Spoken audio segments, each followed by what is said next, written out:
Bien, chicos, ¿cómo están? Buenas tardes, chicos. Bienvenidos a una de las sesiones más que tenemos de orientación vocacional, orientación profesiográfica. Como Prado Soluciones Educativas, todas las gestiones realizamos estas ferias de orientación vocacional, orientación profesiográfica, para que ustedes tengan un poco más de conocimiento respecto a la carrera que quieren estudiar. Ya hemos estado con ferias de medicina, de instituciones militares y policiales, y hoy tenemos una feria de la Facultad de Ciencias y Tecnología, siempre orientado a la Universidad Mayor de San Simón. Sin embargo, aplica a cualquier otra universidad. Por ahí alguien acá que dice otra universidad, igual aplica. Lo que vamos a hacer hoy es hablar, no de todas las carreras, son varias ingenierías. San Simón tiene 16 carreras en la Facultad de Ciencias y Tecnología, son varias. Hoy vamos a hablar de algunas de ellas y vamos a tener más sesiones o vamos a subir a nuestro Facebook videos de las demás carreras, ¿sí? Pero vamos a hablar de algunas de ellas, vamos a hablar también de lo que son las generalidades, es decir, ¿cómo ingreso a San Simón? ¿Cuáles son las opciones que tengo? ¿Qué modalidades tiene la San Simón habilitadas para yo ingresar a cualquiera de estas ingenierías? Vamos a ver esas cosas, esos detalles para que ustedes estén más informados. Y la característica especial de estos talleres que hacemos nosotros es que son prácticos. Vamos a poder ver lo que se hace en diferentes facultades, qué tipo de herramientas, qué tipo de materias voy a llevar, qué es lo que voy a hacer en la universidad. La idea de estos talleres es que ustedes conozcan no solamente los requisitos, como qué materias entran para el ingreso, etcétera, etcétera, sino qué voy a hacer en la carrera, qué me espera en la facultad. Hacemos estos talleres, chicos, porque hay una gran cantidad, un gran porcentaje de estudiantes en San Simón que se equivoca de carrera, que ingresa a una facultad que no debería. Hay un buen porcentaje de estudiantes que se equivocan de carrera. Y eso es porque la mayoría entra por diferentes motivos. Porque hay una carrera que está de moda, porque me gusta este nombre, porque mi amigo, mi papá, mi mamá, mi chica, mi chico está yéndose ahí, yo voy ahí detrás de ella como cola, ¿verdad? Entonces hay mucha gente que se equivoca al momento de elegir una carrera. Y les decía, la idea de estos talleres es que ustedes conozcan realmente, vean lo que se puede hacer y tomen una decisión correcta, ¿ya? Vamos a comenzar entonces con esta exposición. Vamos a tener tres etapas para hablarles. Primero vamos a hablar sobre generalidades de la facultad. La facultad es la Facultad de Ciencias y Tecnología en la Universidad Mayor de San Simón, ¿ya? Vamos a empezar por ver qué carreras existen, cuáles son las que hay. Yo las voy a mencionar en este momento y después, como les decía, vamos a ir desarrollando cada una de las carreras. Comenzamos entonces. Estas son las ingenierías que hay en la Universidad Mayor de San Simón: electrónica, industrial, ingeniería electrónica, ingeniería industrial, ingeniería mecánica, ingeniería eléctrica, ingeniería civil.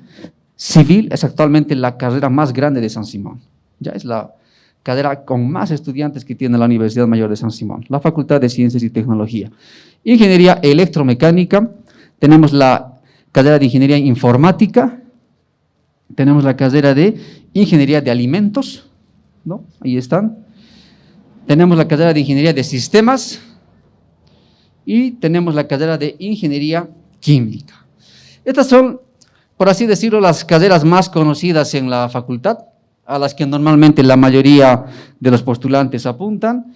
Hoy vamos a hablar específicamente de las carreras de electrónica, electromecánica, mecánica, ingeniería química y algo de informática sistemas. Pero vamos a especificarnos más en estas áreas, ¿ya? Como les decía en un principio, hablar de todas, ejemplificando, viendo lo que se hace, cómo se trabaja, no alcanzaría el tiempo. Son 16 carreras. Vamos a ir teniendo varios talleres de este tipo para que vayan conociendo. Pero hoy vamos a hablar, les decía, de electrónica, electromecánica, industrial, electrónica, electromecánica, eléctrica, mecánica y química. Pero también la San Simón tiene, o la Facultad de Ciencias y Tecnología, tiene un área, por así decirlo, que son las ciencias, que poca gente conoce. Son tal vez las carreras más pequeñas, pero muy interesantes también. Estamos hablando de ingeniería matemática. Ya, la San Simón tiene esa carrera. Estamos hablando de licenciatura en matemáticas, diferente. Estamos hablando de didáctica de la física, ¿no? Son carreras que tiene la San Simón. Y también estamos hablando de licenciatura en física, licenciatura en química, que es diferente de ingeniería química. Hoy vamos a ver las diferencias. Aquí tenemos dos profesionales del área. Vamos a hablar de lo que es también, vamos a ver, también existe la carrera de licenciatura en biología. Entonces, al margen de las tradicionales, las ingenierías que conocemos nosotros, la Universidad Mayor de San Simón también tiene estas carreras, que muy poca gente conoce, muy poca gente postula, pero ahí están, ¿no? Ahí están. Por ejemplo, pongo este ejemplo, y muy poca gente conoce, licenciatura en biología. Una de las estudiantes más destacadas de San Simón actualmente está a cargo del estudio de las ranas del lago Titicaca, trabajando con ingenieros de Europa. Interesante investigación que está haciendo, totalmente becada, una excelente estudiante. Pero estas carreras son más específicas, ¿sí? Entonces, San Simón tiene todas estas carreras, ¿ya? Ahora, si yo quiero entrar a la Universidad Mayor de San Simón, a cualquiera de las carreras que yo he mencionado, aplica lo mismo. Tenemos 3 o hasta 4 opciones para entrar a cualquiera. Son las mismas, y en este momento vamos a hablar sobre eso. Voy a repetirles, a veces cuando yo visito colegios, me invitan a colegios, hay esa duda, especialmente los que están en colegio aún, hay esa duda, ¿no? Dicen, para ingeniería eléctrica piensan que para ingeniería, por decir, eléctrica es una cosa, para civil es otra cosa, o para sistemas es otra cosa, ¿no? Piensan. Lo que sí es cierto, y aquí hago un paréntesis, sí es diferente para ingeniería, una que siempre pregunta la gente, ¿no? Petroquímicas, ¿no? Petroquímica. Preguntan siempre, ¿no? Si hay en la San Simón. Sí hay en la San Simón, pero no pertenece acá. ¿Sí? Sí es de la San Simón, pero no está en Cochabamba. Está en, ¿alguien sabe dónde está? Está en el Chapare. Por lo tanto, tiene una forma un tanto diferente de ingresar, ¿ya? Entonces, no estaría acá esa carrera por si acaso. Y si quisieran estudiar, tendrían que irse al Chapare, a Valle Exacta exactamente, a estudiar. Pero acá en San Simón, en la central, Final Jordán y Oquendo, no hay esa carrera. Entonces, les decía, para ingresar a cualquiera de estas carreras, ahora sí entramos en esta parte de las generalidades, ¿cómo ingresar? Tenemos, hay 4, ¿ya? Pero vamos a hablar de 3 modalidades de ingreso a San Simón, ¿ya? ¿Cuáles son esas modalidades de ingreso a la San Simón? Hay 3 formas de ingresar a cualquiera, vuelvo a repetirles. Cualquiera de los que yo he mencionado aplica una de estas 3 formas, cualquiera. Incluso vamos a ver más adelante, el examen es el mismo, no varía, es el mismo. La primera, mejor estudiante.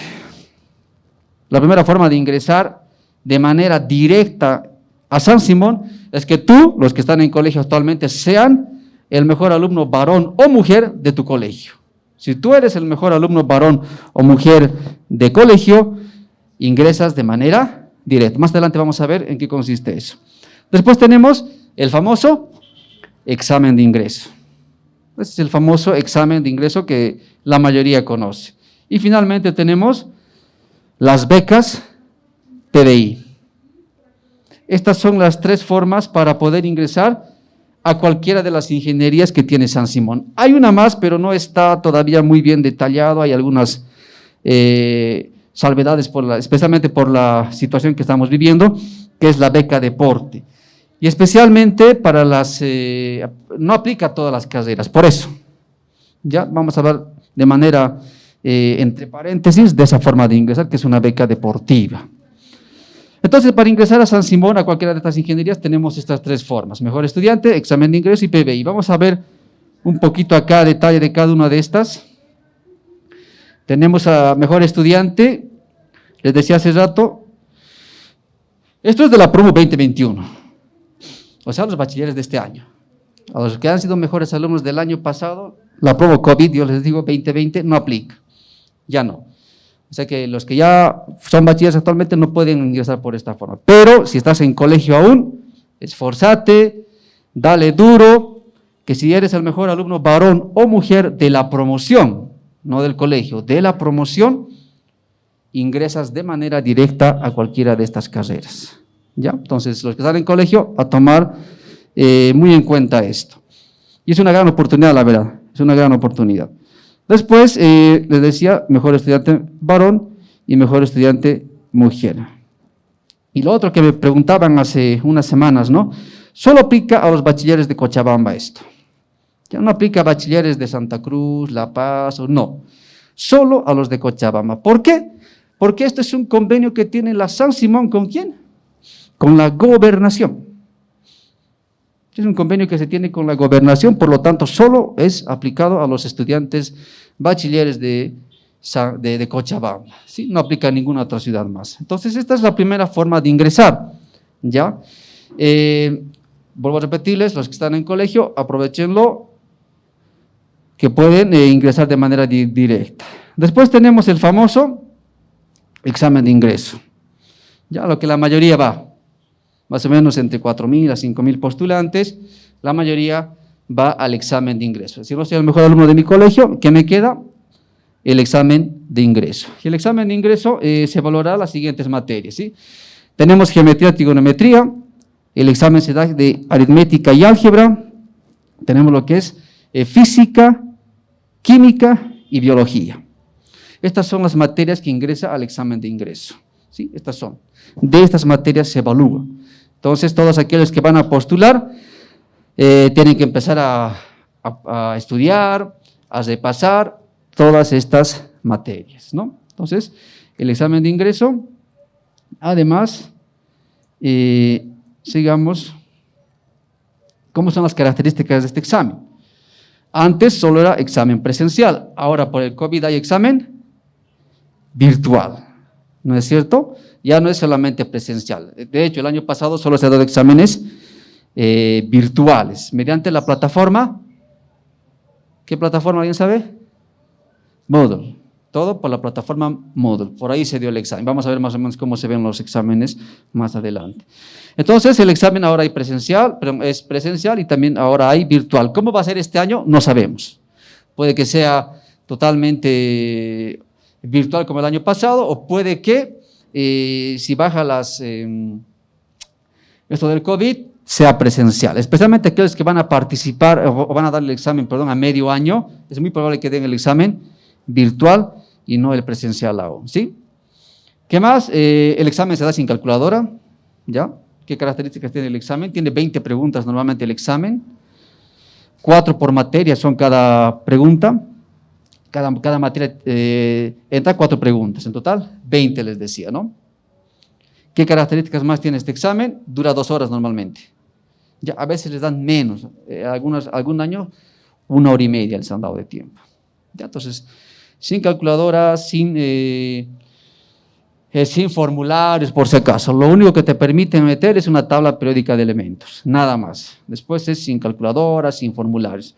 Si el examen va a ser virtual, hay varios requisitos que tienen que cumplir, por si acaso. A los que van a dar primera vez, tienes que tener tu computadora, un ancho de banda de internet bueno, 2 cámaras, hay que instalar 2 o 3 softwares en la computadora para que no hagas chanchullas, son varias cosas que van a necesitar de hacer el examen virtual.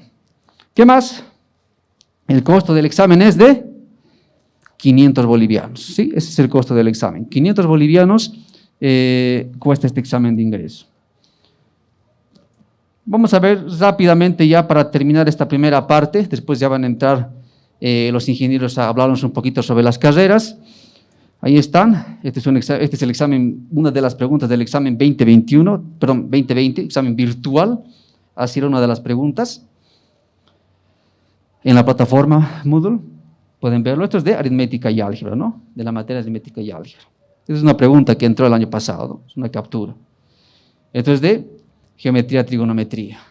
Pero así son las preguntas.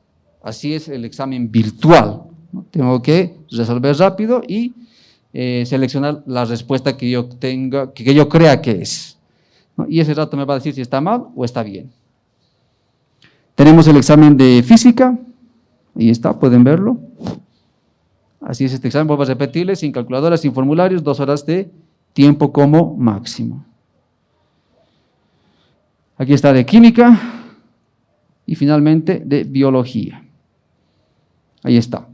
Entonces, como les decía en un principio, es el mismo examen para cualquiera de estas carreras, no hay diferentes, no hay un examen para sistemas, otro para civil, otro para industrial, no hay, es el mismo para todos, ¿sí? Bien, entonces ya terminando esta primera etapa de las generalidades de cómo ingresar a San Simón, voy a invitar entonces a que pasen por favor a los ingenieros. Hoy vamos a tocar en esta primera etapa todo lo que es ingeniería eléctrica, electrónica, electromecánica, mecánica. Hola a todos, buenas tardes. Me presento, mi nombre es Yara Camacho, soy parte de la carrera de Ingeniería Electromecánica en San Simón. Voy a hablarles de manera general de lo que tratan las carreras de electromecánica y mecánica. ¿De qué vamos a hablar específicamente? Vamos a hablar de qué conlleva la carrera y a dónde nos estamos metiendo. Principalmente vamos a hablar en un inicio de lo que es mecánica. ¿De qué se trata mecánica? Mecánica se trata de todo lo que es movimiento. Si tú ves un sistema de transmisión, si tú ves algo que se mueve, la mecánica tiene que ver. Si tú ves, por ejemplo, este atrio, esto que está moviendo la cámara, tiene que ver con mecánica, porque tiene un sistema que jala, que sube, que baja, qué tensión tiene que haber, de qué ancho tiene que ser el mismo perfil, todas esas cosas lo tiene que ver un mecánico. Del mismo modo, los sistemas de transmisión, incluso los ventiladores que tienen alrededor, tiene que ver con la mecánica porque tiene que ver con movimiento, de qué material se hace, de qué grosor se hace, cuánta energía consume. Todo lo que tenga movimiento, todo lo que tenga un sistema de transmisión es parte de lo que es mecánica. Todo lo que has llevado en tu casa, hasta el batán que utiliza tu abuelita, tiene ciencia de por medio. Tiene ciencia de por medio que tiene que ver con el movimiento y por lo tanto tiene que ver con la mecánica. La mayoría de las carreras de la parte de lo que es la Facultad de Ciencias y Tecnología en San Simón llevan al inicio una base muy fuerte de lo que es matemáticas, física y química. El primer año, 2 años, se lleva bastante lo que es esa base. Después de ello, recién se empieza a ver lo que es la materia en sí, o en todo caso la carrera en sí. Electromecánica, ¿qué de raro tiene? ¿Qué de nuevo hay junto a la mecánica? Electromecánica es una carrera híbrida. Esta carrera híbrida lleva parte de lo que es mecánica y lleva parte también de lo que es eléctrica y electrónica, pero no es lo mismo que mecatrónica. Electromecánica se va a lo macro, sistemas grandes de transmisión. Se mete a lo que es también generación de energía, saca prestado unas cuantas materias de eléctrica, unas cuantas materias de electrónica y las fusiona con la mecánica, porque ahora nuestras máquinas no son solo sistemas de transmisión y movimiento, tienen en sí sistemas de automatización, tienen en medio sistemas de comunicación, tienen programación en medio, ya no son tan sencillas como lo eran antes. Si bien antes ya se podían hacer con pura mecánica, molinos, se podían hacer transportes, se podían hacer muchas cosas. Hoy en día, ni el carro en el que subimos en las mañanas es puramente mecánico. Tiene parte eléctrica, tiene parte electrónica y por lo tanto está unido a varias cosas a la vez. Electromecánica ya es una compilación de esa unión, de ese casamiento, podríamos llamar, entre lo que es eléctrica y mecánica. Pero se va, repito, a lo macro. Sistemas de producción, sistemas de generación. Repito, macro, cosas grandes que tienen que ver tanto con la parte eléctrica, lo que es generación de energía, como con la parte de movimiento. Si yo quiero llevar un material de aquí a allá, ¿qué voy a usar? Una carretilla, voy a usar, qué sé yo, un sistema de transmisión con bandas, o voy a usar un sistema de transmisión con cangilones. ¿Qué tipo de cosa necesito? ¿Para qué material? ¿No ven? En líneas generales están estas dos carreras muy orientadas a lo que es la industria. El campo en sí laboral de estas dos carreras está muy orientado a lo que es la industria. Está muy ligado a trabajar con la parte empresarial y por lo tanto a la mayoría de nosotros no nos van a ver, por ejemplo, de traje, nos van a ver con botas de seguridad, con lo que es la camisa, el pantalón jean, porque constantemente se está en lugares donde no es apropiado, se podría decir, ir de diario. Necesitamos seguridad también, ¿no? En líneas generales, eso se podría decir de la carrera. Muy buenas tardes a todos. Nuevamente bienvenidos a nuestra feria profesiográfica del área de Ciencias y Tecnología. Mi nombre es Miguel Ángel Balda. He estudiado la carrera de Ingeniería Electromecánica también. Y ya les han dado un pequeño vistazo de qué hace la carrera, más o menos a qué se dedica y el campo laboral que podría tener, ¿de acuerdo? Lo que vamos a hacer conmigo es hablar un poco de las aplicaciones que esto podría tener. Así ustedes no quieran estudiar mecánica o electromecánica, les voy a pedir que traten de pensar como un ingeniero o licenciado en ciencia, ¿de acuerdo? Acá tenemos diversos dispositivos, reactivos químicos, que les vamos a ir mostrando a lo largo de la feria de exposición, ¿de acuerdo?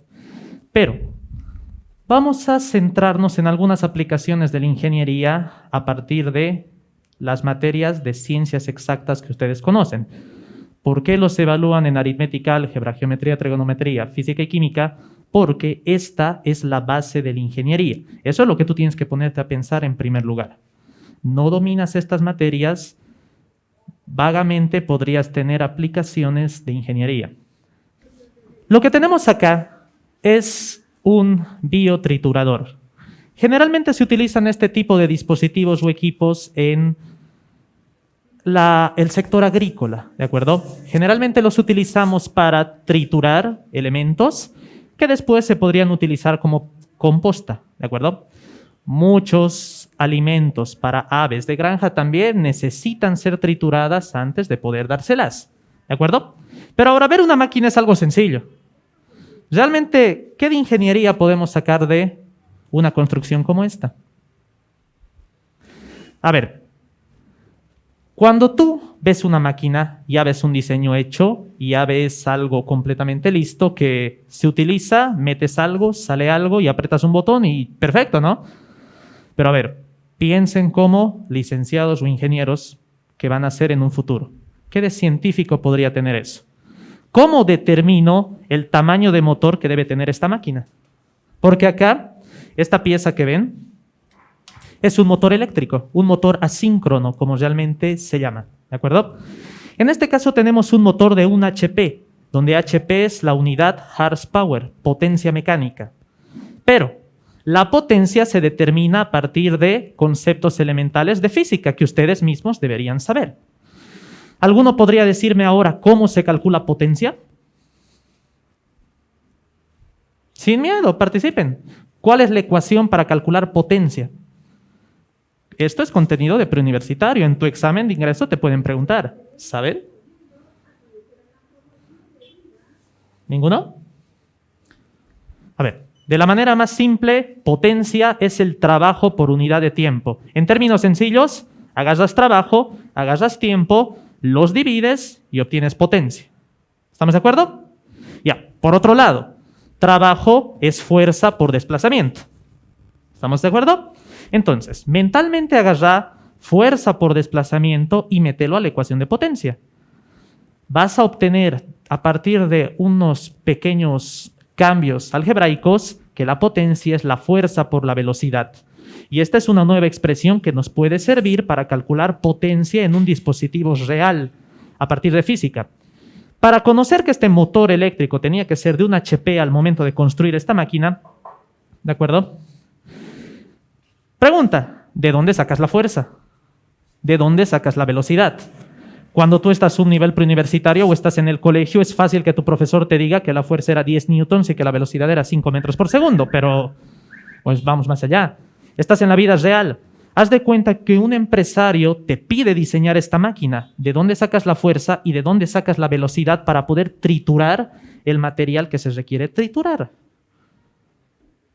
¿De acuerdo? Ahí ya viene que estamos utilizando física, está bien, pero hay que pensar como ingenieros. ¿De dónde sacas la fuerza? Tendrías que de alguna manera experimentar. Tal vez tendrías que investigar acerca de las propiedades que tiene la madera en particular, ¿de acuerdo? Seguidamente tendrías que investigar la velocidad más idónea para poder cortar esta madera, porque no puede ser cualquier velocidad, ¿de acuerdo? Si la velocidad del motor es muy pequeña, tal vez no logres hacer daño a la madera, pero si la velocidad es muy grande, tal vez la pulverices.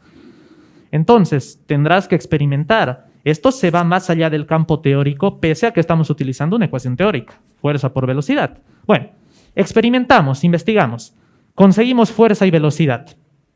Hacemos el producto, hacemos una conversión de unidades que para entrar a la universidad es algo que tienes que saber, y obtenemos el motor. El motor debería ser de aproximadamente 0.9 HP, digamos. ¿Vas a ir a la tienda a comprar un motor de 0.9? No existe. Entonces, ¿qué haces? A ver, piensen. Quiero un motor de 0.9. No hay, no se fabrica. ¿Qué hago? ¿No ve? Para eso tienen que estudiar ingeniería. Escoges pues el inmediato superior. El motor que sí se fabrica es de 1, pero se acerca mucho a 0.9, ¿no ve? Entonces compras ese motor. Listo. Diseñas el esquema de la máquina. A partir de cálculos, planos, software como SolidWorks, aparece la máquina poco a poco, pero no la tienes construida, pero ya la visualizas en software que se puede utilizar para ingeniería.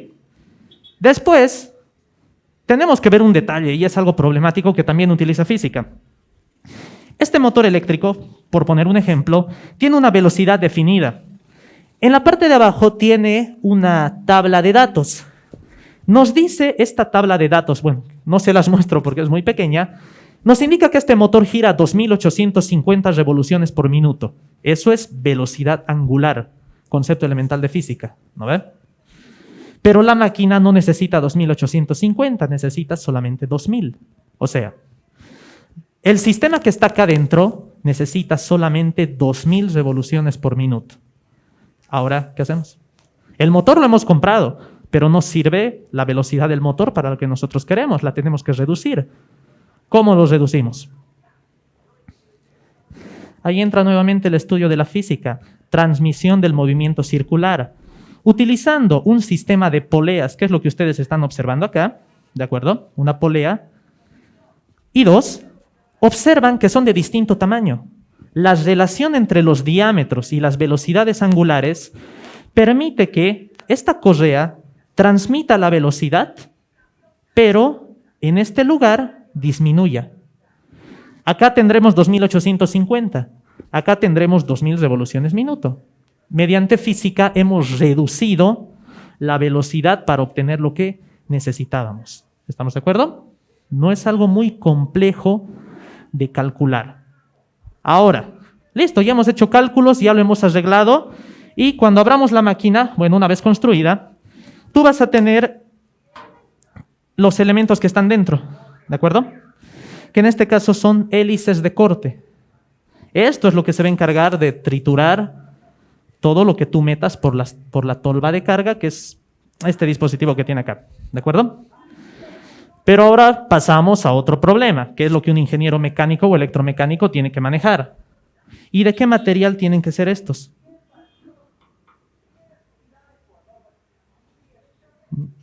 Cuando hablamos de ciencia de materiales, necesariamente tenemos que hablar de química. Cuando tú compras acero, ¿alguna vez se han puesto a pensar qué es el acero?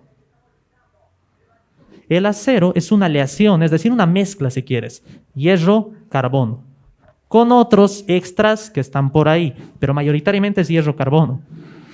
De acuerdo a cuánto de carbono tiene el acero, adquiere distintas propiedades. Se catalogan en aceros de bajo porcentaje, medio y alto, ¿de acuerdo?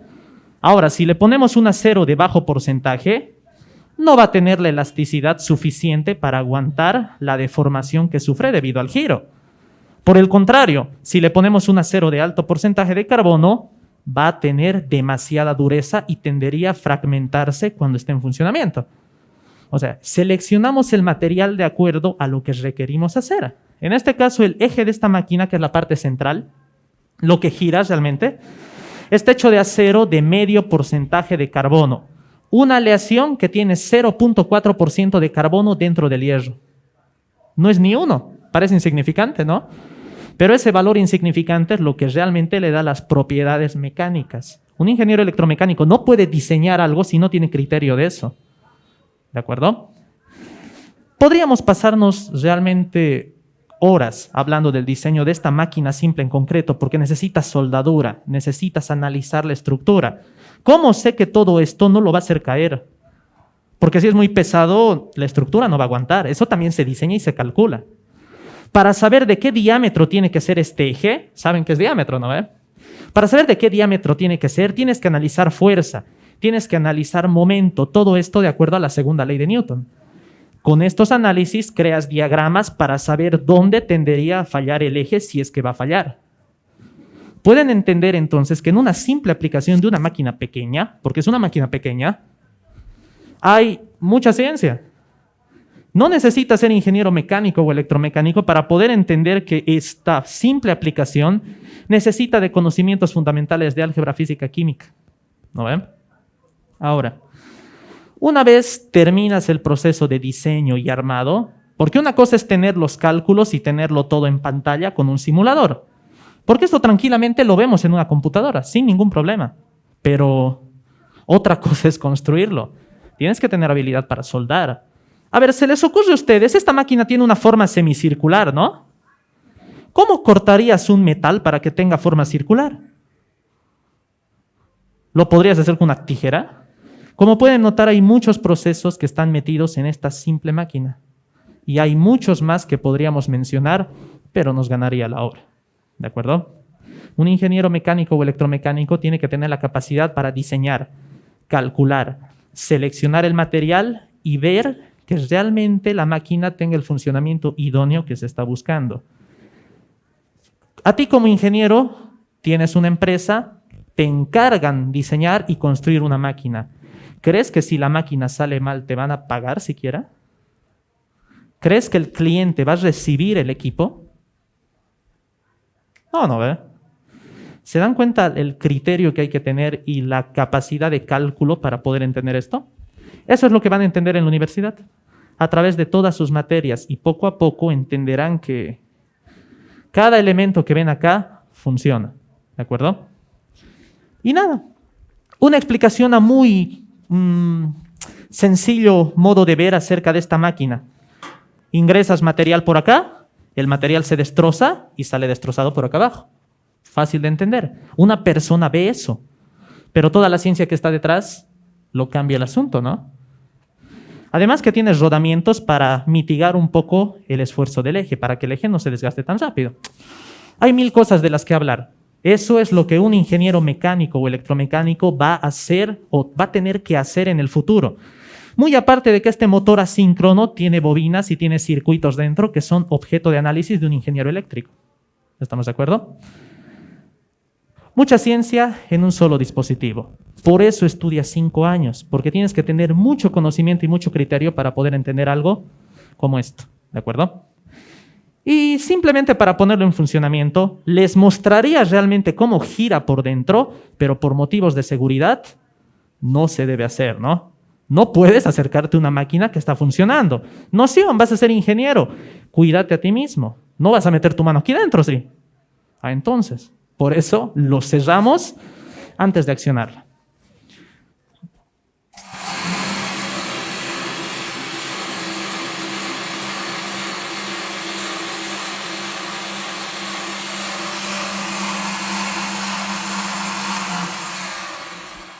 Simple. El motor gira, transmite el movimiento a los dispositivos que están acá y así se crea el funcionamiento de la máquina. Ahora, esta es una máquina rústica. ¿La máquina podría ser automática? Claro que sí. Podríamos implementar tal vez algún PLC para control automático, tal vez un circuito con contactores clásicos, pero para que también sea automático. Podríamos implementar 1000 cosas para que esta máquina sea mejor. Podríamos implementar sensores para que sola la máquina detecte que algo esté entrando y se encienda automáticamente. Eso podría ser tranquilamente el trabajo de un ingeniero eléctrico o electrónico. ¿Estamos de acuerdo? También de un electromecánico. Pero esto se puede mejorar. Esto es una construcción bastante sencilla y que tal vez no tiene toda la aplicación práctica que podría tener. Se puede mejorar. Concretamente, esta pala simple, que seguramente la puedes ver hasta en un tractor, ¿no? Es un modelo a escala de lo que realmente sucede en la realidad, porque así como hay tractores pequeños, hay grúas gigantes que permiten hacer aplicaciones complejas, ¿no? Y todas funcionan bajo este mismo principio: transmisión de energía a través del fluido. Miren, simplemente voy a hacer esto. A ver, con este de acá. ¿Qué creen que está moviendo automáticamente esta parte? ¿Qué creen que está produciendo ese movimiento? ¿Ideas? Es muy simple de entender. ¿Qué les parece esto que está acá? Es una jeringa, es un simple experimento que contiene jeringas. Esas jeringas se encargan de desplazar el fluido para producir movimiento, porque a ver, tienes el fluido en un lugar, lo transportas a otro y como tiene que tener un espacio que ocupar, lo va a mover. Eso es lo que está sucediendo. Concretamente pueden observar que este líquido, si se llena, ¿qué pasa con la pala? Desciende. Si absorbo, se va a elevar. Es exactamente el mismo sistema el que permite el funcionamiento de dispositivos muy grandes que permiten cargar pesos gigantes, ¿de acuerdo? Simplemente mecánica de fluidos. Claro, esto lo estoy haciendo con agua de colores. Cada sistema en concreto tiene un color que ustedes están observando acá, ¿de acuerdo? Pero en los sistemas reales no puedes utilizar agua. Utilizamos aceite hidráulico, que es un fluido que por sus características como viscosidad, que es la principal, permite transmitir fuerza, ¿de acuerdo? Algo muy simple, pero que permite realizar levantamiento de cargas muy grandes, ¿de acuerdo? Así funciona la ingeniería. Para poder entender esto necesitas física. Concretamente esto lo van a llevar todos acá cuando avancen física universitaria, ¿de acuerdo? En esa asignatura les hablarán de mecánica de fluidos y de qué sucede con el desplazamiento de uno u otro. Al contrario de lo que uno podría pensar, ¿puede un líquido transmitir fuerza? A ver, te pondré aquí. Haz de cuenta que estás a mi lado. Agarro una manguera de mucha presión y te la apunto. ¿Vas a aguantar o te vas a caer? ¿No ve? Te vas a caer. Los fluidos pueden transmitir fuerza y pueden transmitir fuerzas enormes que permiten levantamiento y utilización de cargas enormes también. Con un simple experimento que contiene jeringas y la estructura de una pala, podemos observar el funcionamiento real de algo que existe y que en algún momento ustedes han debido observar, ¿no ve? Sencillamente lo que yo estoy haciendo acá es lo que hace un operador de maquinaria pesada cuando la está utilizando, ¿de acuerdo?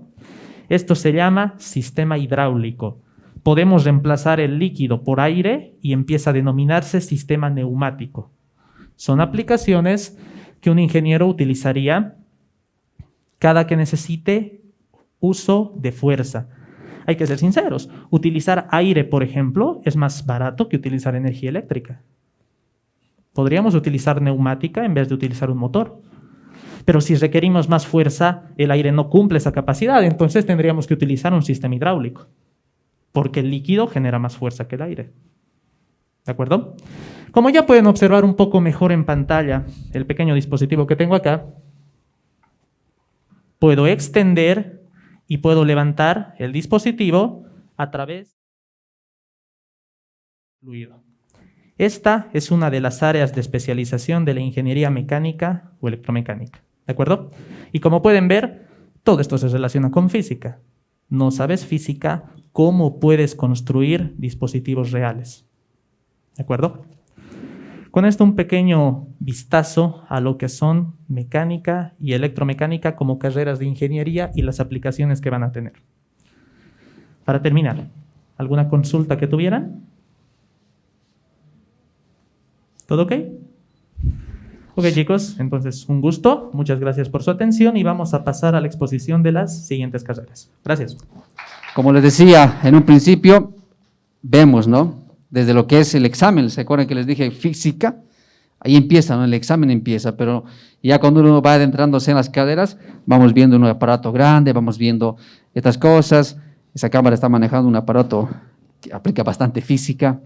Entonces, chicos, esto es lo que van a ver en este tipo de carreras. Voy a invitar ahora a Dusan, que va a estar hablándonos sobre otra carrera muy interesante también. Dusan, por favor. Todo lo que es electrónica, ¿no? Electrónica. Va a estar hablándonos Dusan. Te dejo entonces. Buenas tardes, chicos. Me presento. Soy parte de la carrera de Ingeniería Mecánica y Electromecánica. Yo me especializo más en la parte de automatización y lo que sería la electrónica, ¿no? Que casi como pueden ver son todos los proyectos que están acá. Como principio, ¿no? Dentro de lo que es la física, ustedes la van a ver recién cuando entren a la universidad, ¿no? Que son los fenómenos eléctricos. Dentro de lo que es la eléctrica, que no tiene tanto tiempo, ¿no?, como la mecánica que se ha estudiado, se ha ido viendo que la energía eléctrica puede generar mucha más fuerza que la de mecánica, pero es mucho más difícil de controlarla. ¿Ya? Entonces, a partir de eso, han visto métodos para controlar esta energía eléctrica, ¿sí? Entonces, se ha empezado a ver en sistemas mucho más pequeños y ha nacido lo que era la analógica. La analógica tiene muy poco tiempo, es de los años 60, ¿sí? A partir de los años 60 se ha creado el semiconductor. Era un dispositivo que podía controlar el flujo de corriente tanto en un sentido y cortar en el otro. Ese pequeño instrumento llamado diodo ha sido el que ha dado el origen a todo lo que tenemos ahora, ¿no? Las computadoras. Gracias a una combinación de diodos ha generado un transistor. Un transistor básicamente es como una pila. Ustedes tienen la entrada de agua, tienen la salida y con la llave regulan. Ese es el principio de un transistor. Entonces, ¿yo para qué puedo usar un transistor? Puedo usar para controlar cuánta corriente voy a suministrar a una máquina, ¿sí? Como ustedes han podido ver en la parte mecánica, ha sido muy sencillo, ¿no? Encender el equipo y funciona. Pero ¿qué pasa si yo quiero que vaya más rápido o vaya más lento? ¿Sí? Para eso sirven estos sistemas de transistores. ¿Qué pasa si yo quiero que invierta el giro, pero sin necesidad de tocarlo? ¿No? Entonces, ¿qué han empezado a hacer? Han agarrado un conjunto de transistores y han creado un circuito integrado. Al conjunto de los circuitos integrados han sacado lo que es un microcontrolador, un microprocesador y ha nacido la era de las computadoras. ¿Ya? Entonces, de toda esa parte de las computadoras se ha retrocedido un poco y se ha quedado en lo que es la electrónica. Bien, entonces acá podemos ver varios proyectos. En principio, ¿no?, lo que les voy a mostrar es básicamente este de acá, ¿sí? Este pequeño chip es un microcontrolador en una placa de desarrollo. ¿Por qué? Lo que pasa es que el microcontrolador es la parte central. Es un mononúcleo, ¿no? Es solamente un núcleo que se encarga de ejecutar unas tareas que ya son programadas.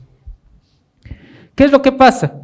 Nosotros decidimos qué programar y qué va a hacer. Entonces, en este caso, podemos generar sistemas automáticos o sistemas controlados. Entonces, acá yo tengo un sistema automático, ¿sí?, que yo lo voy a energizar la fuente, y este va a ser un sistema controlado. Bien, entonces acá podemos ver dos tipos de equipos que funcionan con electrónica. Uno que hace un proceso, una secuencia automática, y otro que no está en movimiento, pero igual está energizado. Entonces, ¿qué es lo que pasa? Aquí se integra mucho lo que es la programación, ¿sí?, la programación dirigida a objetos y lo que sería la electrónica. Entonces, ¿qué hago? Yo en este caso, ¿qué es lo que he hecho? Yo he codificado y le he dicho, tú vas a actuar, tiene varios motores, al igual que esa máquina, pero yo a esos motores les digo cómo quiere que avancen, en qué tiempo y cuántas veces lo haga.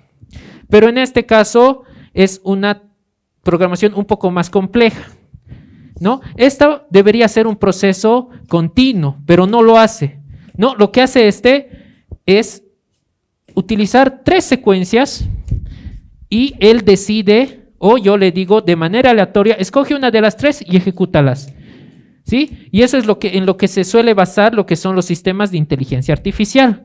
Es mediante condiciones pueda ejecutar una u otra acción. Entonces se van a dar cuenta que son 3 secuencias y no se ejecutan en el mismo orden.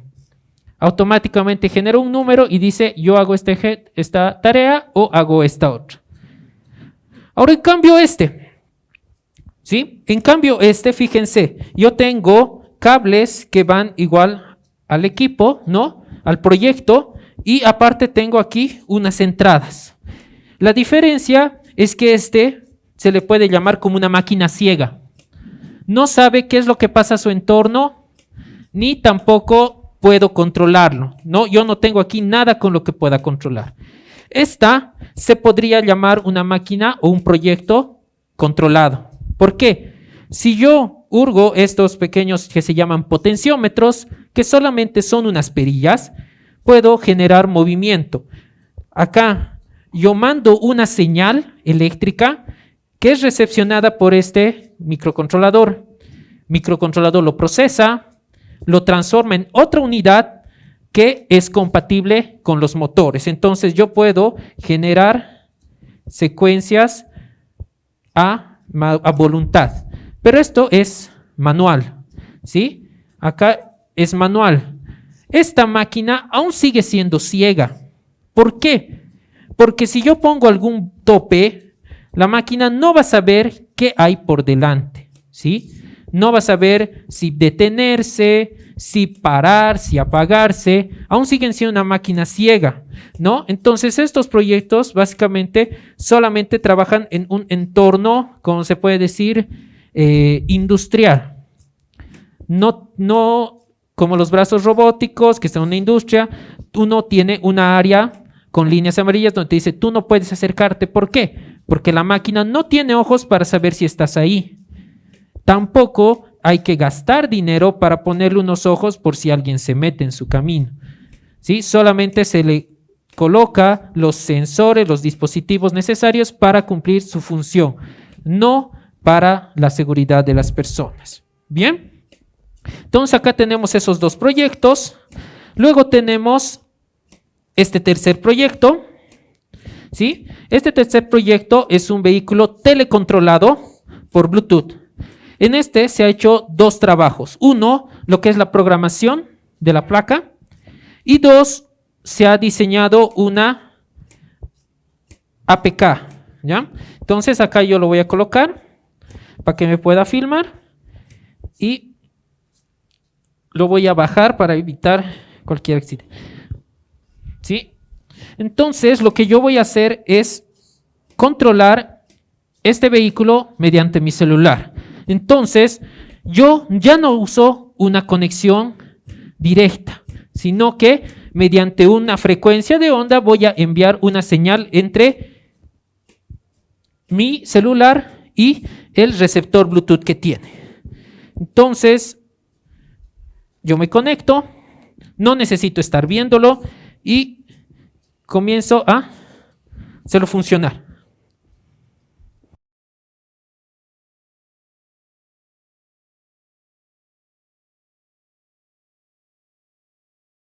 Donde acá ya vemos de comunicación de datos, pero aún sigue siendo orientada a objetos, donde este tipo de proyectos tienen unas tareas muy complicadas, ¿ya? ¿Qué es lo que hay que tener en cuenta con respecto a sistemas inalámbricos? Uno es la velocidad de transmisión, ¿ya? La velocidad de transmisión es muy importante para ustedes cuando quieran hacer sistemas inalámbricos.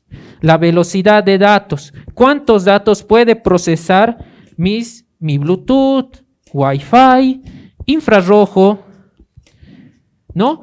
Pero siempre vamos a tomar en cuenta que los sistemas de cable directo son mucho más rápidos, ¿ya? Pero si esto yo tuviera un cable, lo quisiera llevar 100 metros adelante, ¿cuánto cable yo necesitaría? No siempre el terreno es recto. Aún fíjense, sigue siendo ciego, porque si se choca, no me va a decir dónde está, ni qué hay por delante, ni me va a mandar una alarma de que se me detenga. Entonces, acá todos estos son controlados por mí y yo decido qué es lo que hagan. Aunque no haya nada, haya obstáculos, tienen que hacer caso a las instrucciones. Entonces, si yo quiero que estos me permitan trabajar de manera autónoma, para eso yo necesito pequeños sensores, como este de acá. Fíjense, parecen dos ojos, ¿no ve? Y efectivamente sí, son como unos ojos. Pero este dispositivo se llama sensor ultrasónico, ¿sí? ¿Alguien ha escuchado en dónde se usan los sensores ultrasónicos? ¿O hay algún animal en la naturaleza que utilice este sistema de sensado, tal vez? ¿Sí? ¿Alguien conoce o no? ¿Algún animal, tal vez? Murciélagos, muy bien. ¿Algún otro? Los delfines, las orcas, varios animales marinos utilizan lo que es el ultrasonido. ¿Qué es lo que consiste el ultrasonido? Por eso tiene estos dos ojos. Uno envía una señal ultrasónica y esta señal ultrasónica rebota contra un objeto y retorna a su eco, ¿no? Entonces manda una señal y recibe con la otra. ¿Qué es lo que hace gracias a esto? Depende a la cantidad de tiempo, y ahí entramos a física, ¿no? Velocidad igual a distancia sobre tiempo. Acá el ultrasónico envía una señal a la velocidad del sonido. El tiempo calcula el animal cuánto tiempo ha tardado en recibir la señal. Y según a eso, utiliza física y sabe a la distancia que está un objeto.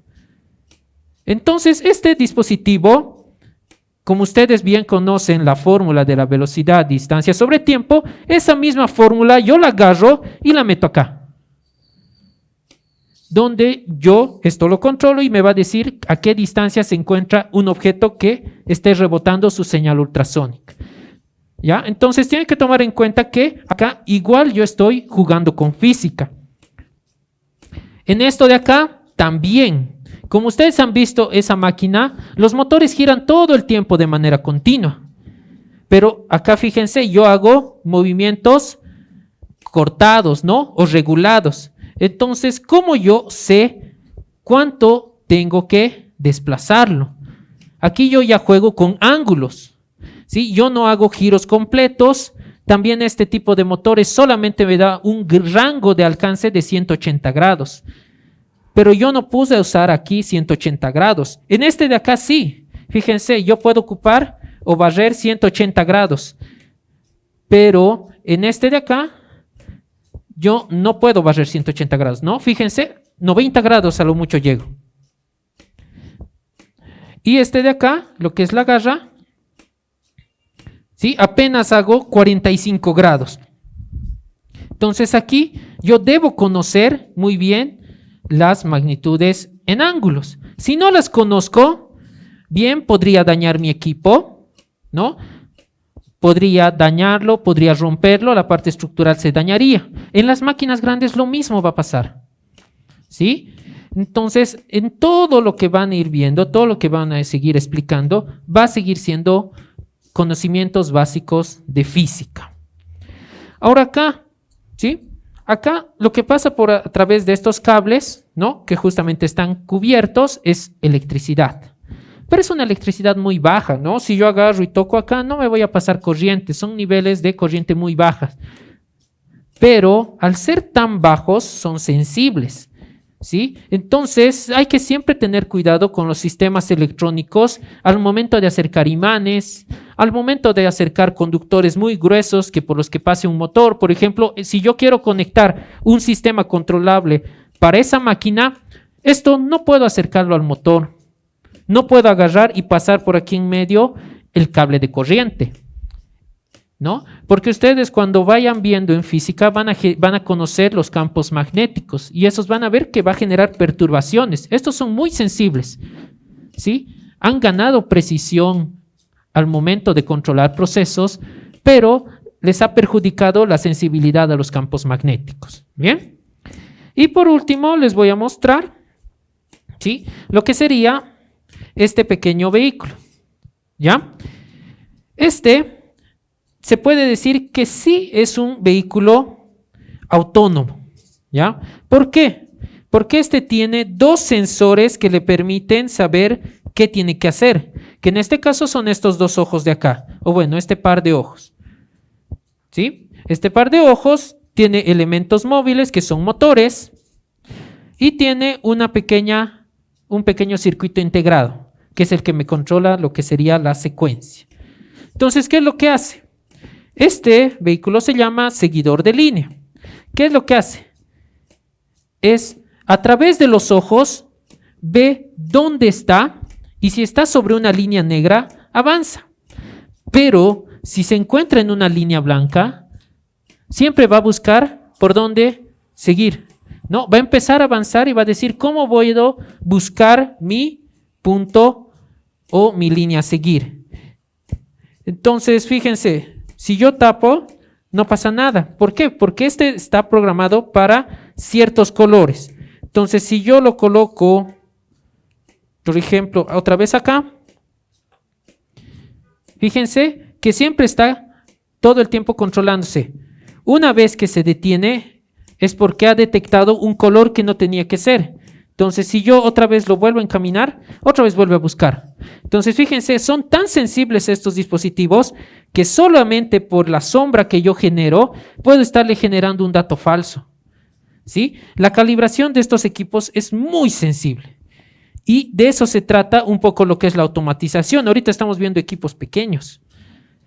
Pero donde yo puedo usarlos mucho más en lo que algunos tal vez conozcan como domótica, ¿no? O sistemas inteligentes, casas inteligentes. Pero para esas casas inteligentes yo ya tal vez pueda empezar a usar estos, ¿no? Placas de desarrollo pequeñas para poder controlar 1/4, 2/4 a lo mucho. Pero yo si quisiera controlar, por ejemplo, este edificio, que las puertas se abran cuando alguien aparezca enfrente de ellas, que se enciendan las luces de las gradas, que se abran las puertas, que con una tarjeta ustedes pasen por la puerta y la puerta se abra automáticamente. Ahí yo estoy hablando de muchas cosas combinadas. Entonces, para eso se utilizan lo que son los relés programables o PLCs. PLC es una sigla que significa controlador lógico programable. ¿Es como una computadora? Sí, pero no tiene un sistema operativo. Lo que tiene es un conjunto de instrucciones que tú las defines para controlar cosas grandes, ¿sí? Sistemas eléctricos, red alterna, puedes controlar máquinas, pero yo ahora les voy a hablar de los sistemas domóticos. Entonces, ¿qué hago? En estos sistemas domóticos, como necesitan alguien que les avise, estos sistemas domóticos, a diferencia de esta robótica, es imprescindible tener sensores. Entonces, ahí hablamos ya de sensores infrarrojos, ¿no? Los sensores de presencia, que cuando alguien camina o alguien se mueve, se enciende una luz. Cuando hablamos de, por ejemplo, tarjetas para ingresar en puertas, ya estamos hablando de circuitos FRID, ¿no? Que básicamente es como una tarjeta magnética que se pasa por un sensor y este sensor te manda un código. Si ese código está dentro de la base de datos de la máquina o del programa, sí te deja entrar. Entonces no es que ustedes se compran cualquier tarjeta, la hacen pasar y dicen sí, me va a dejar entrar. No, ahí usa un sistema, ¿no ve? Ahí tiene ojos, él sabe a quién deja pasar y a quién no. ¿Sí? También hay relojes de tiempo real, ¿no? Que controlan el encendido de luces, como los postes de luz. Esos tienen un controlador, ¿sí? Llevan un controlador, es mucho más pequeño. El juego de semáforos también es una secuencia, ¿sí? Es una secuencia que no le importa qué pase afuera, no le importa si hay tránsito, si hay congestionamiento, si no hay autos. Todo el tiempo está funcionando y solamente tiene un reloj que les dice cuando es a partir de las medianoche, solamente parpadea su luz amarilla indicando precaución. ¿Sí? Entonces, toda esta parte no les puedo hablar tanto, ¿no? De programación porque es un otro mundo básicamente. Ya estaríamos hablando en otro lenguaje. ¿Sí? Pero solamente les he intentado dar la indicación de cómo es, ¿no? Y aquí pueden ver otro sistema que es, digamos, otros ojos, que es una celda de teclado matricial. ¿Ya? Esto yo lo puedo usar, ¿no? Para ingresar claves, para ingresar números. Yo puedo digitar una contraseña y me puede dar acceso, ¿no? A una pequeña puerta. Y el último sería esta pequeña interfaz, ¿no? Entonces, yo también puedo generar una interfaz gráfica acá. ¿Ya? Esta interfaz gráfica yo la puedo hacer funcionar. Esta ha sido creada desde cero. Han sido creados los bloques, he creado el espacio donde está. Entonces, si ustedes han avanzado vectores, ¿no? En física, esto funciona a base de vectores.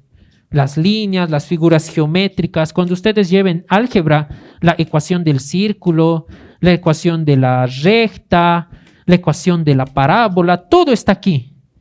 Yo he tenido que recordar esas fórmulas y he tenido que ingresarlas acá y darles datos, ¿no? Igual he podido generar lo que es un teclado numérico, ¿no? Y poder hacer funcionar, ¿no?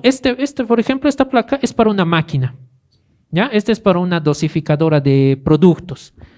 Fíjense, la electrónica, y algo muy importante, la electrónica puede funcionar sin la máquina, sí. Pero algunas máquinas no pueden funcionar sin una parte eléctrica ni electrónica. ¿Sí? Entonces, les dejo con mi compañero a que les pueda dar la parte eléctrica. Buenas tardes, ¿qué tal? ¿Se me escucha? ¿Todo bien? ¿Todo correcto? Y yo que me alegro, vamos bien. Mucho gusto, buenas tardes, mi nombre es Guriab Canseco, soy parte de la carrera de Ingeniería Electromecánica en la Universidad Mayor de San Simón y se han mostrado, han debido ver bastantes componentes electrónicos, han visto toda esta amplia gama de cosas y a algunos les interesa, ¿no? Lo que creo que varios tienen cuando eres ingeniero, voy a hacer un Tony Stark, voy a generar estas cosas y te da ese gustito de pensar. Todo esto que han visto sería más que todo la parte de un poco lo que es la robótica y lo que es la electrónica. Debe haber alguna confusión, algunos dicen yo quiero estudiar eléctrica o electrónica y no saben la diferencia. Yo se les voy a decir, la electrónica es todo esto. Electrónica abarca todo lo que serían circuitos pequeños. Estamos hablando de una corriente de 5 voltios. Esto es 5 voltios, no hay más. Entonces la electrónica se va a abocar a todo esto, pero con corrientes pequeñas, con voltajes pequeños, no te hace daño. Y tú dices, qué bien, no me hace daño, claro, pero quema uno de estos equipos, ¿cuánto cuesta una de estas plaquitas? 100, 200, 300 bolivianos. Quema un PLC, ¿cuánto cuesta un PLC? 4.500 bolivianos, el más sencillo. Entonces, electrónica se va a abocar a toda esta ciencia que va a estudiar lo que es componentes electrónicos en pequeña escala. Esto es llamado un protoboard, lo que estaban viendo. En la universidad hay laboratorios en San Simón donde hacen sus prácticas aquí. Pero obviamente estas prácticas ya son bastante de nivel avanzado. Ustedes van a empezar a ver desde lo que es prender un foco. Van a empezar un proyecto, va a ser que se prender una serie de foquitos, que como dicen, un semáforo. Puedes hacer un semáforo, tienen un LED rojo, un LED amarillo, un LED verde, y te van a enseñar desde la programación. La programación va a ser ceros y unos, ¿no ve? El código binario, ¿verdad? Entonces, todo lo que es la electrónica está en base a esto, va a vivir de esto. Pero ¿y qué pasa con la eléctrica? La eléctrica sería todo lo grande. La eléctrica son sistemas de iluminación, pero ya para la casa. Estamos hablando de generación, transmisión, almacenamiento de energía. ¿Dónde se genera la energía? ¿De dónde obtiene Cochabamba su energía eléctrica? ¿De dónde viene? El FEC. ¿Y quién le da el FEC? ¿Crean? ¿Tienen chamanes que generan energía? No ve. ¿De dónde sale toda esa energía? Estamos hablando de represas, estamos hablando de generadores de energía, de turbinas. Entonces el agua cae, viene un motor que es, podríamos ver un motor con paletas, hace girar el motor y el motor genera una energía que se guarda en grandes condensadores. Esa energía se tiene que almacenar y se tiene que transportar. Algunos han debido viajar, La Paz, Oruro, Cochabamba, han debido ver como unos hombrecitos, ¿no ve? Que están parados, que pasan 2 cables por aquí, 2 cables por aquí. Y tú dices, ¿por qué tiene esa forma? ¿No puede ser un pinche palo y una línea así va? No. ¿Por qué? Porque se ha estudiado, se ha hecho ingeniería y se ha visto, 1, el tamaño, el grosor de los cables. Tú sabes que la corriente quema, ¿verdad? Una corriente de alto voltaje quema. A ver, tú hagas y con este cablecito hazme funcionar ese motor. Ese motor, ¿cuánta corriente se quiere? Te lo va a quemar el cable. ¿Por qué?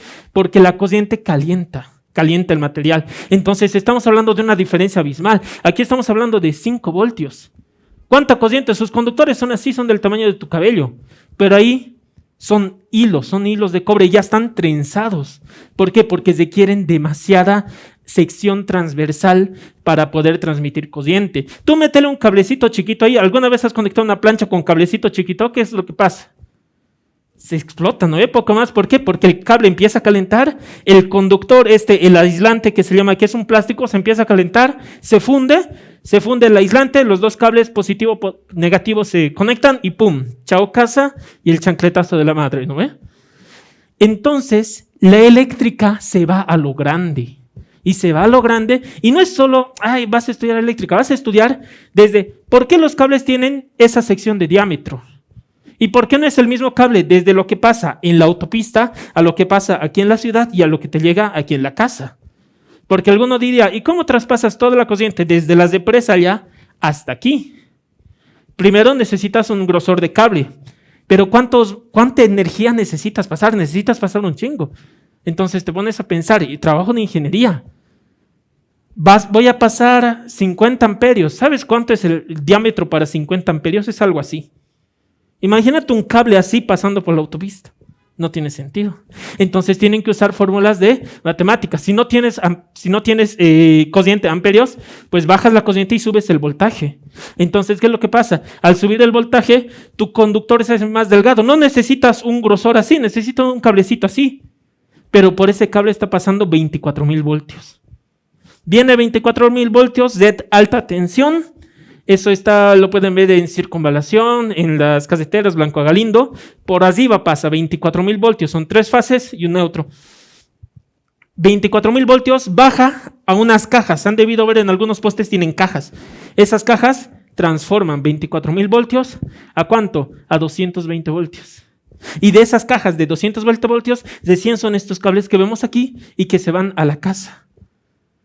¿Por qué? Porque la ingeniería ha estudiado para que digas cómo transportamos tanta corriente desde el lugar de generación hasta la casa. Vuelvo a decir, no te puedo mandar 50 amperios con un cable así, entonces enviaré 24,000 voltios con un cable así y no hay problema, en el transformador se va a cambiar. ¿Y quién estudia todo eso? El ingeniero eléctrico.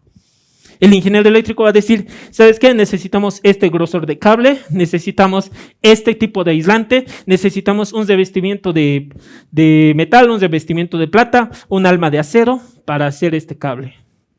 Y no solo es eso, porque el ingeniero va a decir, oye, ¿y te has puesto a pensar que cuando estás pasando va a pasar por la montaña y la montaña va a nevar? Cable, nieve encima, viento de paso, el cable se empieza a bajar. Y hasta eso es una parábola. Tienes que calcular la altura ideal para que tu cable, imagínate que se vaya ahí, pase un pastorcito y se quema, ¿no? Tú estás pastorcito, chao. Entonces tienes que pensar qué tan alto tienes que poner. ¡Ay, lo voy a poner alto! ¿Cuánta plata vas a gastar? Todo eso es ingeniería. Entonces el ingeniero eléctrico va a pensar desde cómo va a ser mi estructura. ¿La voy a hacer de metal? ¿La voy a hacer de madera? ¿Lo voy a hacer con cemento, con hormigón? Segundo, mi corriente que va a pasar. ¿Cuánto va a pasar? Necesito un cable, necesito 3 fases, necesito una fase. Tercero, condiciones atmosféricas. ¿Qué condiciones vas a tener? Y eso se calcula mediante ingeniería. Esos son procesos de ingeniería que hace el ingeniero eléctrico. Claro, obviamente estamos hablando de qué. Han de ver a sus compañeros, los que han expuesto, tienen su traje de seguridad, ¿no ve? El ingeniero eléctrico va a estar con ese traje. ¿Por qué? Necesitas botas de seguridad, estás trabajando con herramientas, te puede caer algo en el pie, chao pie. Necesitas un traje que primero refleje para evitar accidentes, necesitas una camisa jean, un pantalón jean, porque es más grueso, soporta más algunos imprevistos que puede generar. El ingeniero eléctrico va a trabajar ahí, va a estar haciendo esos conexionados o va a estar calculando. Entonces tienen que pensar que si uno va a ir a ingeniería eléctrica, va a estar metido en esas cosas. En algún momento vas a tener que llevar, ¿cómo se llama? Seguridad industrial. ¿Por qué? Porque vas a tener que subirte al poste para colocar, para ver, a ver, está bien puesto, hay aislantes, hay aisladores, han debido ver, incluso tienen como unos platos de plástico, unos platos de vidrio. ¿Qué son esos? Son aislantes. Porque imagínate, tú hagas el cable de 24,000 voltios, dale 3 vueltas al poste y que siga avanzando, ese poste va a estar electrificado. Entonces viene el primer bozachito, toca el poste y chao bozachito. Todo eso es ingeniería. Y todo eso se estudia. Una vez que llega la energía de alta tensión a media tensión y luego a baja tensión, que es para las casas, todo está normado. Se han debido dar cuenta que en sus casas hay unos bastoncitos, ¿no ve? ¿De dónde viene la corriente? Viene del poste y viene a un bastoncito que está así y de 100 pasa a tu casa. Todo eso tiene norma, tiene una forma de ser. No es que dices, yo me hago mi casita, ay, que la corriente, le boto gancho y jalo la corriente. Todo está normalizado. ¿Y quién hace eso? Ingeniero eléctrico. Entonces, una principal diferencia del ingeniero de la eléctrica y la electrónica es que la eléctrica trabaja con voltajes grandes, corrientes grandes, y la electrónica a lo pequeño. Y ya, claro, ambos tienen su peligrosidad, ambos tienen sus riesgos, ¿no ve? Trabajar con corrientes grandes, puedes matar personas, puedes morir también, es un tema de seguridad bastante interesante, bastante importante, pero también imagínate que una máquina no funcione o que al brazo le mandes una mal señal y esto le diga, ¿sabes qué? Gira 180 grados el brazo, ¡zas! Lo vas a romper, listo. ¿Cuánto cuesta uno de estos equipos? Ese es el riesgo, pero es también parte de lo que estás estudiando.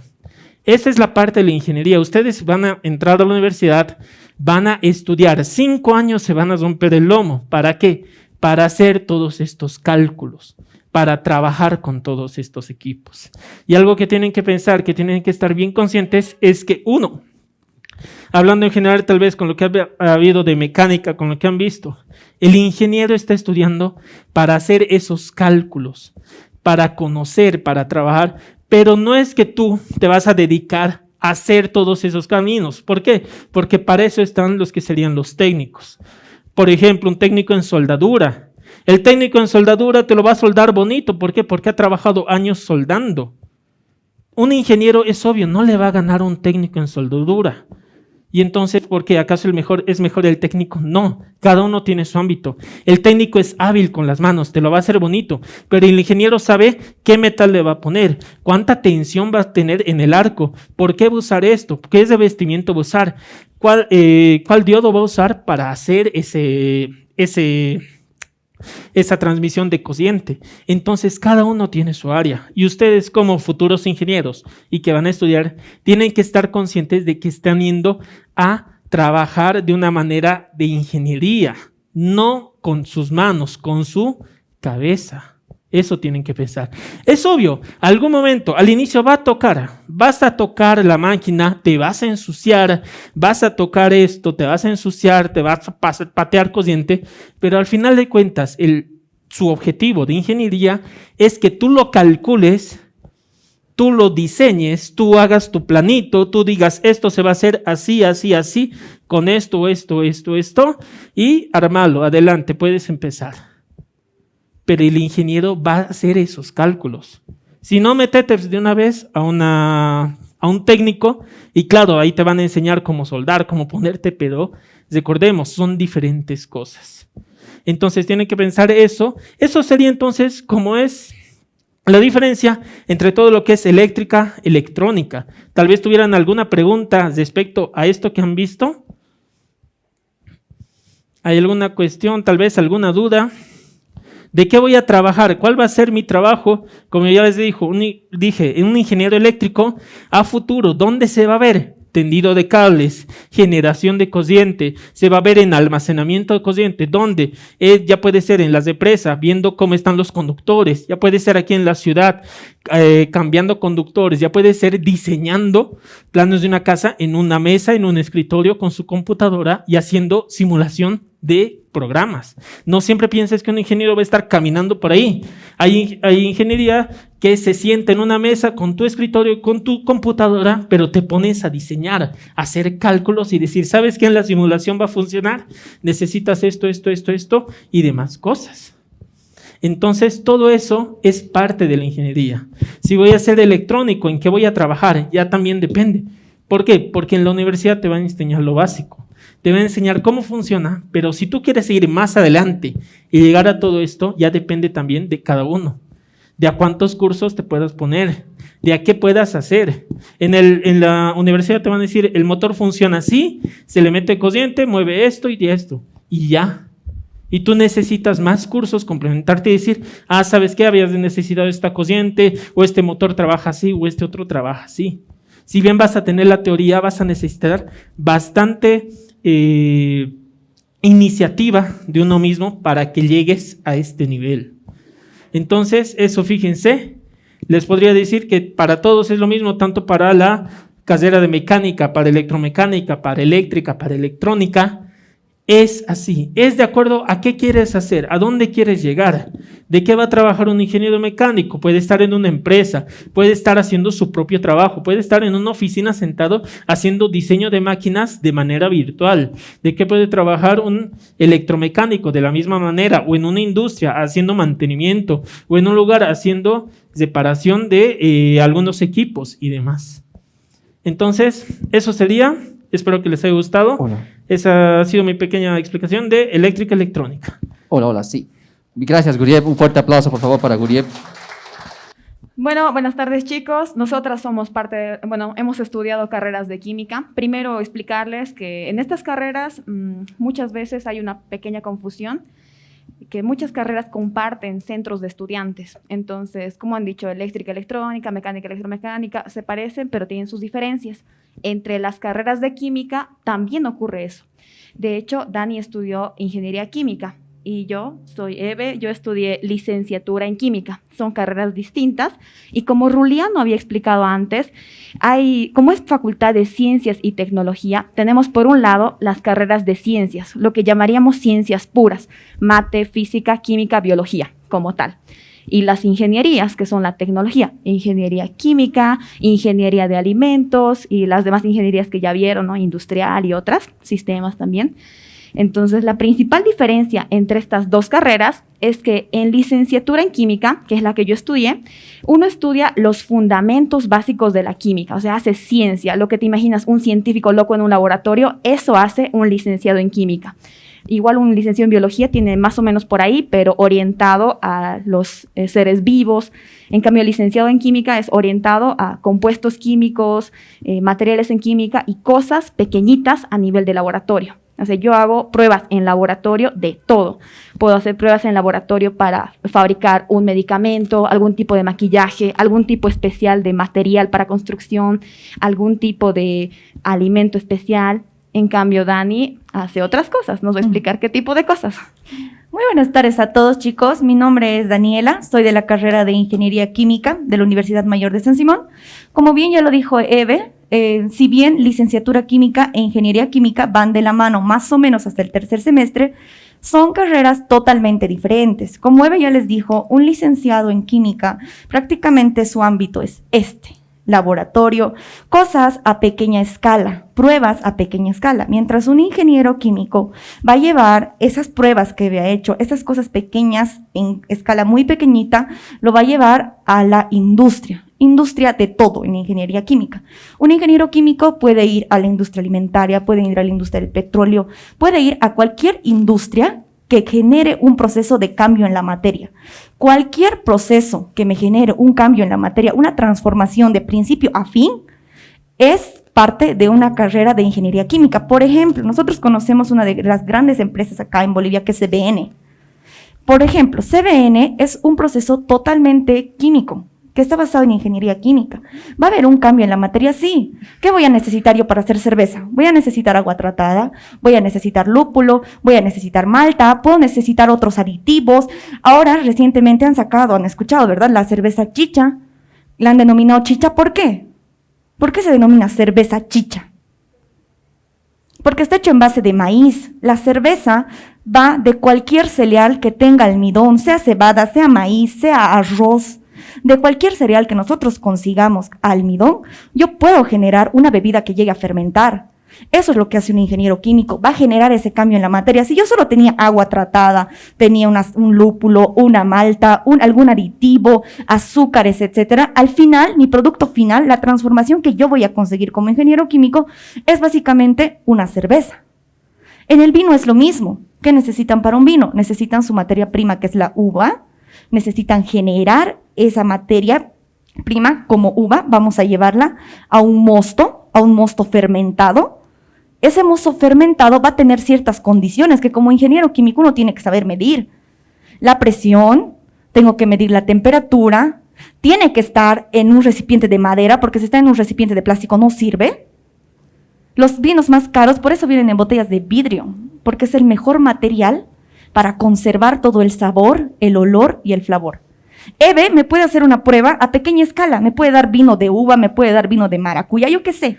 Yo le puedo hacer esta cantidad de vino, pero Pequeña. ella, como ingeniera química, va a poder hacer todos los cálculos necesarios para fabricar 1 tonelada o 1000 litros al día. Va a decir de qué material son las máquinas, los reactores, qué procesos, las tuberías, todo el cálculo lo hace el ingeniero químico. Exactamente. En cambio, el proceso químico a pequeña escala, cuánto, la proporción, los tiempos a escala de laboratorio, lo hace un licenciado en química. En sí son carreras muy complementarias. Son carreras, como dice Eve, que van completamente de la mano, pero a la vez son completamente diferentes, son completamente distintas.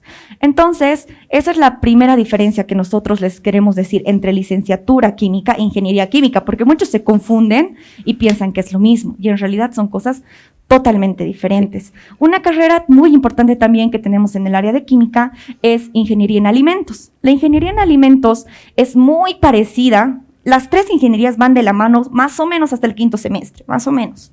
Después cada uno se separa y toma su rumbo. Ahora, la ingeniería en alimentos, como dice su nombre, va a generar las transformaciones, pero solo en el área alimentaria. Todo lo que sea alimentos, cereales, bebidas, lo que sea. Carnes, Exacto, carnes, lo que deseen. embutidos. Pero un ingeniero químico no solo va a ir a la industria alimentaria. Puedes irte a una planta de petróleo, puedes irte a una planta industrial de ropa, puedes generar tela de lana, tela de jean, tela de lo que quieras. Un ingeniero químico tiene para elegir, se podría decir, varios caminos. Un ingeniero alimentario, simplemente industrias alimenticias. Pero conste que hay varios tipos de alimentos, ¿no? Ojo. Conservas, verduras, carnes, cereales, y todo el proceso de cada uno de esos alimentos tiene su propia ciencia. Es ingeniería química aplicada a los alimentos. Y el licenciado en química es a nivel de laboratorio, pero igual, puede estar en cualquier campo. Puede ser alimentos, petróleo, telas, Claro. investigación de otro tipo de procesos. A veces son procesos de remediación, por ejemplo, de la laguna, ¿no? ¿Qué proceso se puede utilizar para mejorar el tipo de agua que tiene la laguna? Puede ser un licenciado en química a nivel de laboratorio. ¿Cuál es el proceso que ayudaría? Pero para realmente limpiar la laguna necesitas de ingenieros químicos que puedan hacer los cálculos que sirvan para que ese proceso se haga a una escala industrial, a una escala grande. Ahora, vamos a hacer un pequeño experimento. De hecho, estos experimentos la mayoría son parte de la práctica o de los laboratorios básicos de las carreras de química y alimentos de la Universidad Mayor de San Simón. Son Bien. muy sencillos y, bueno, van a ver lo que ocurre. Vamos a empezar con una reacción de combinación. Lo que Eve ahorita está haciendo en este momento, está calentando una tira de magnesio y está generando una reacción de combinación. ¿Qué es una reacción de combinación? Una reacción de combinación se da cuando 2 reactivos generan un solo producto, y en este caso es ese. Fíjense cómo la cinta de magnesio está generando esa luz. Es una luz bastante luminosa y lo va a colocar en un tubo de ensayo. Posteriormente a este tubo de ensayo, Eve va a añadir agua. La cantidad de agua va a ir desde 0 hasta 3 ml. Y vamos a utilizar un indicador. El Este indicador, indicador es fenolftaleína, y el indicador fenolftaleína nos va a indicar si estamos generando como producto una sustancia ácida o una sustancia básica. En este caso, tendríamos que nosotros observar un cambio de color. Vamos a ver que en este momento está incoloro, pero vean cómo Eve va generando ese movimiento y vemos que va a ir a un rosado súper suavito, ¿no? Y ese es el indicador que se llama fenolftaleína, es un indicador de pH, nos indica tanto sustancias ácidas cuando no hay color y nos indica sustancias básicas cuando genera este color rosa que ustedes están observando. Entonces, como pueden ver, nosotros como producto hemos obtenido un hidróxido de magnesio porque ha generado un color rosado, ¿no? Es decir, ha generado una base. en realidad en el laboratorio que ustedes lleven, si deciden estudiar química, ingeniería química, licenciatura o ingeniería de alimentos, lo que van a hacer con estos experimentos no es solo realizarlos, sino también ver cuál es el fundamento científico. Las reacciones que Dani les ha descrito, ustedes van a tener que escribirlas, ver qué tipo de reacción es y, bueno, van a tener que hacer también algunos cálculos para poder, bueno, presentar su informe, ¿no? Las carreras se caracterizan porque tenemos varios laboratorios. Laboratorio de Química General, ¿cambiaremos? Laboratorio de Físico-Química, Laboratorio de Química Analítica, laboratorios, bueno, en ingeniería ya tienen laboratorios más especializados de reactores. En cambio, en licenciatura en Química tenemos Laboratorio de Química Analítica cualitativa, así como los de alimentos. Tenemos laboratorios de química orgánica 1, química orgánica 2. Y bueno, esa también es una diferencia entre las dos carreras, que en ingeniería química, como llevan más materias de cálculo, tienen como 54 materias en su pensum. En cambio, licenciatura en química tenemos 44, pero las nuestras son más orientadas a la química. Ellos llevan química orgánica 1 y 2. Licenciatura en química lleva química orgánica 1, 2, 3 y 4. Ingeniería lleva físico-química 1. Licenciatura lleva físico-química 1, 2 y 3. Entonces, así las diferentes químicas como analítica, orgánica, inorgánica, físico-química, son distintas en diferentes cantidades de acuerdo a la carrera. Ellos, por ejemplo, llevan materias de cálculos para ingeniería. Nosotros, como licenciados en química, no las llevamos, pero llevamos más técnicas que se utilizan en laboratorio y manejo de equipos de laboratorio. Ahora lo que Dani está haciendo es un experimento de una reacción de descomposición parcial. Aquí lo que ha puesto es un reactivo que se llama clorato de potasio. El clorato de potasio, al calentar, bueno, ven que es un polvo medio rosadito, medio blanquecino, se va a fundir, o sea que se va a derretir. Una vez que se funda y pase al estado líquido, porque le estamos dando más calor, lo que va a ocurrir es que se va a descomponer. El clorato de potasio está formado por oxígeno, cloro y potasio. Es una descomposición parcial, por lo tanto no se descompone por completo. Lo que va a ocurrir es que al tener mucho calor se va a liberar oxígeno. Y alguna vez han debido escuchar que si hay fuego es porque hay oxígeno. Para apagar el fuego se necesita eliminar todo rastro de oxígeno. En este caso, como vamos a generar oxígeno dentro del tubo, quiere decir que podríamos quemar cualquier cosa que ingrese a ese tubo. Entonces, lo que vamos a hacer va a ser quemar celulosa. La celulosa es algo muy común, es un compuesto orgánico que es el principal componente del papel, el papel normal, está hecho de celulosa. La celulosa tiene carbono, tiene hidrógeno, tiene oxígeno. Y cuando un compuesto orgánico se quema, produce dióxido de carbono y agua. Entonces vamos a esperar que se derrita ahí todo el compuesto. No sé si algunos ya pueden ver que hay unas burbujitas de lo que es como una tierrita blanca, se está volviendo líquido. Aparecen burbujitas como caramelo. Ya está terminando de fundirse y ahora ya le va a agregar poco a poco la celulosa. La celulosa en forma de bolitas de papel. Y van a ver qué ocurre. En este caso ya también va a depender de qué tamaño sea la bolita de papel o la cantidad de celulosa que le agregue para que podamos observar la reacción que produce. Eso es lo que debería haber pasado. Bueno, lo que ha ocurrido ahí es que el papel se ha quemado simplemente por estar en contacto con el oxígeno puro que ha sido liberado del clorato de potasio. Ahora sí. Esto es lo que en sí debería haber pasado, ¿no? Lo que no ha ocurrido acá. Entonces, cuando ustedes ya lleven laboratorio de química general en su primer semestre, siempre les van a indicar sus auxiliares, obviamente el laboratorio, que todos estos equipos tienen que ser trabajados de una cierta manera. Por ejemplo, en laboratorio no va a existir un ventilador que esté moviendo tu llama, ¿verdad? Si tú quieres generar aire, tienes que irte a una campana. Una campana es más o menos un cuadrado, como una cuevita pequeñita, donde tú metes los reactivos que sean altamente tóxicos para no inhalarlos, y el ventilador se lo lleva por arriba, ¿no? Pero la experiencia que debería haber ocurrido es la que recién acabamos de observar. Sí, igual han visto que se liberaba como un gas. Ese gas no es tóxico, es dióxido de carbono, pero en pequeñas cantidades. La campana que dice Dani, esa caja de vidrio donde generalmente se hacen se utilizan los reactivos más tóxicos, es una caja que tiene un ventilador arriba para precisamente no estar en contacto con esos gases tóxicos. Todo lo que vamos a hacer ahora no les va a dar cáncer, por si acaso. Bien, ahora Eve va a realizar otra experiencia. Estamos viendo una reacción en vía seca. Nosotros conocemos de diferentes reacciones químicas analíticas. Conocemos reacciones en vía húmeda y conocemos reacciones en vía seca. En este caso, Eve está trabajando en vía seca. Podemos ver ahí dos de los reactivos. Uno estamos viendo al sulfato de cobre y otro al nitrato de aluminio. Primero está trabajando con el sulfato de cobre.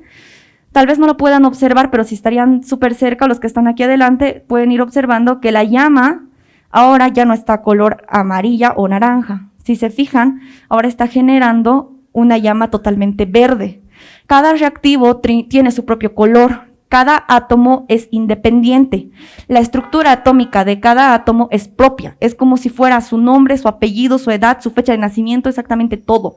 Un átomo es totalmente individual. Y lo que sucede ahí es, al generar ese cambio de los electrones en los orbitales en el espectro atómico, se está generando un espectro de emisión. Y en este caso se lo representa con una llama, ¿no? Con esa flama que están pudiendo observar. Tal vez en pantallas logran ver que ya no es amarilla o naranja, y ahora estamos observando una llama verde.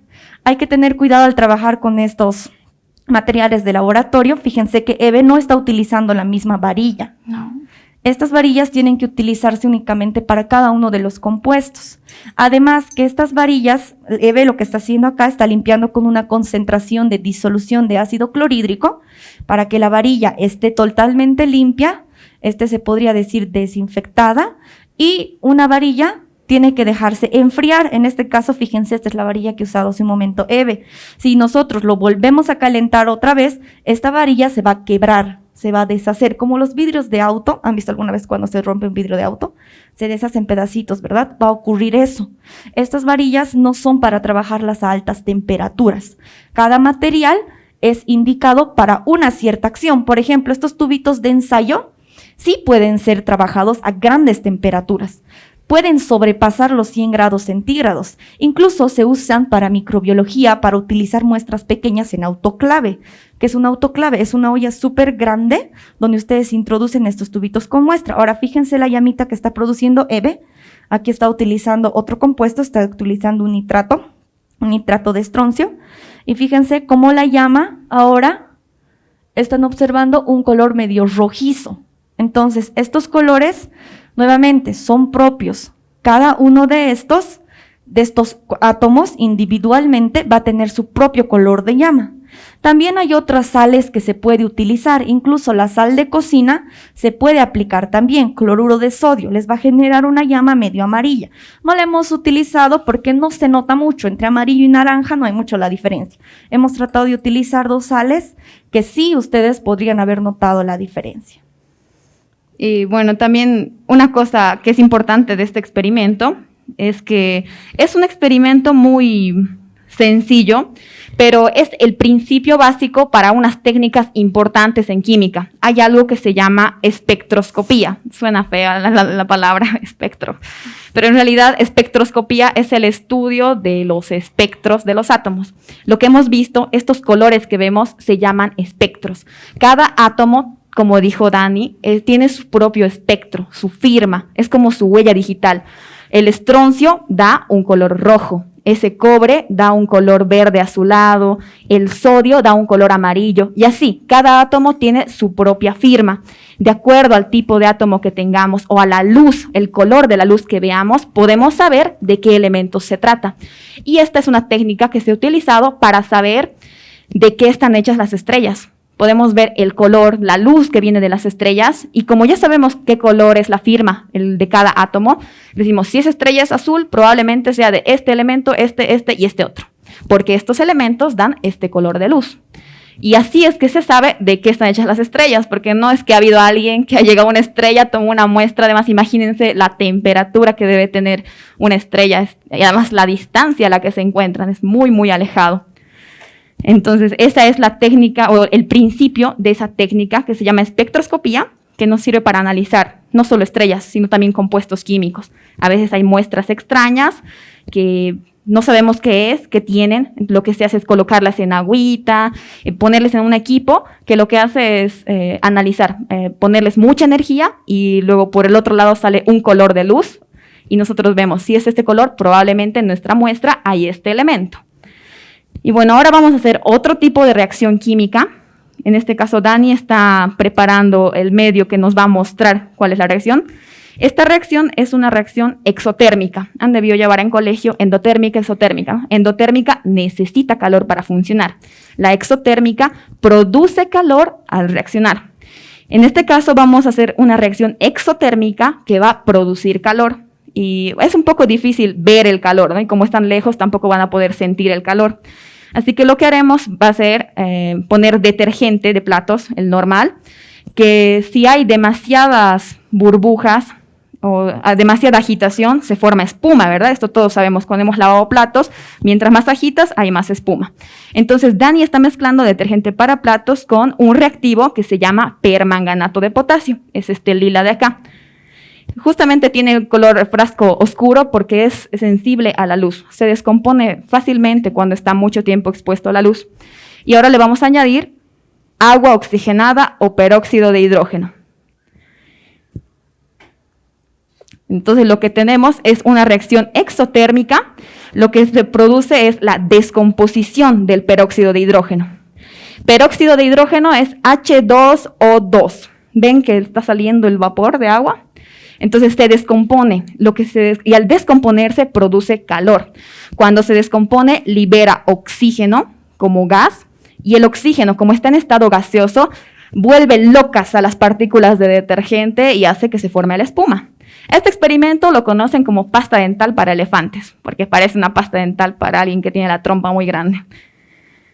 Así que este es el peróxido de hidrógeno y al reaccionar con el permanganato de potasio, este es como un catalizador. Un catalizador es algo que acelera la reacción, es algo que provoca que las cosas ocurran más rápido.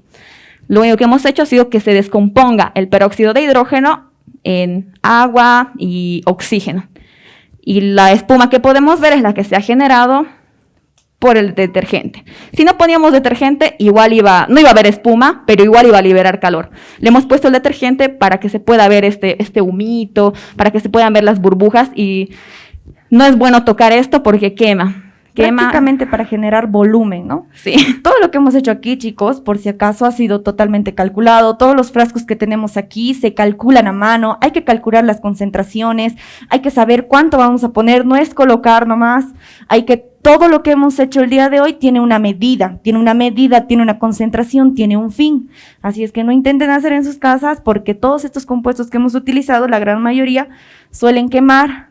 Algunos les pueden escocer hasta los ojos. Sí, de hecho, incluso el agua oxigenada que tenemos en los botiquines arde, ¿verdad? Entonces, si es más concentrado, arde mucho más. Y esta es muy, muy concentrada.